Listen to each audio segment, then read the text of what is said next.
The entire money-structured and materialistic-oriented society is a false society.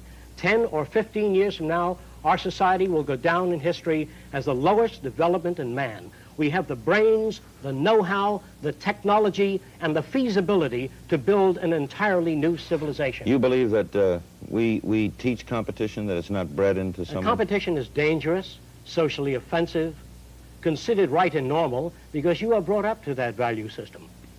What kind of competition did Jesus have? What kind of competition is there in your body? Suppose your brain said, I'm the most important organ, and the liver said, I am, and I want to go a free enterprise system. You'd rot away in a month if every organ of your body went out for itself. Socio-cyberneering does not appeal to governments, to private enterprise. We're going to do this thing just as the automobile phased out the stagecoach, just as television stepped in and phased out the old vaudeville and the old motion pictures, that history and technology is respecters of no society, no individual opinions, but it moves on, and we've got to be prepared to face the future. In your society, there are no mayors of cities? There are no mayors, there are no politicians, and you don't have to fill out any forms to go to the arts center or music center, and you go to a university whether you can afford it or not. You don't have to use any of the systems today. Let me briefly say this. You have a bumper in front of your car, behind your car.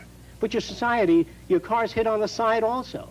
You have safety belts and harnesses in your car.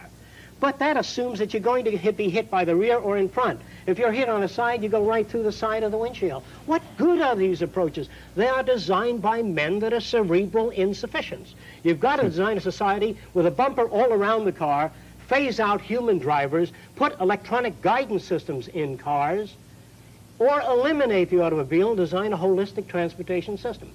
We must put our mind to this as we do to put a man on the moon. We must put our mind to the social problem. We wish to get away from politics. We wish to get away from the old world method of solving problems. This is clean sources of power.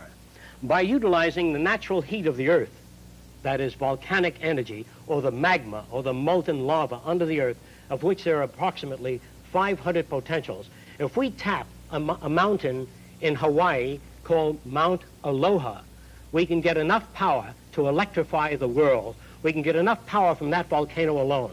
We have 500 potential volcanoes we can harness. We can use that natural heat from the volcano. No smog, no smoke, no dirt, no gases, no fuels, no oil spills, and no more burning of fuels in any city to generate power.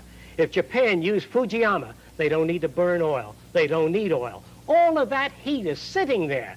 20 million years of power right under the Earth's surface. In fact, you don't even need to use fusion power or nuclear power. And it's easy to tap, and it's clean and available. And as soon as we make up our minds to put scientists, rather than on weapons, nerve gas, on harnessing the earth power that is already here, it would take 10 years to change the surface of the earth, to rebuild the world into a second Garden of Eden. The choice lies with you. The stupidity of a nuclear arms race, the development of weapons, trying to solve your problems politically by electing this political party or that political party, that all politics is immersed in corruption. Let me say it again. Communism, socialism, fascism, the Democrats, the liberals, we want to absorb human beings. Women's lib, all organizations that believe in a better life for man. There are no Negro problems or Polish problems or Jewish problems or Greek problems or women's problems. They're human problems. To come into socio-cyberneering and take your part and function. We are not concerned with the divisions of segments of society. No control of population? Population control is dependent upon education. We feel an educated population needs no control. You wouldn't stop sex? No, sir. Good move, Jacque.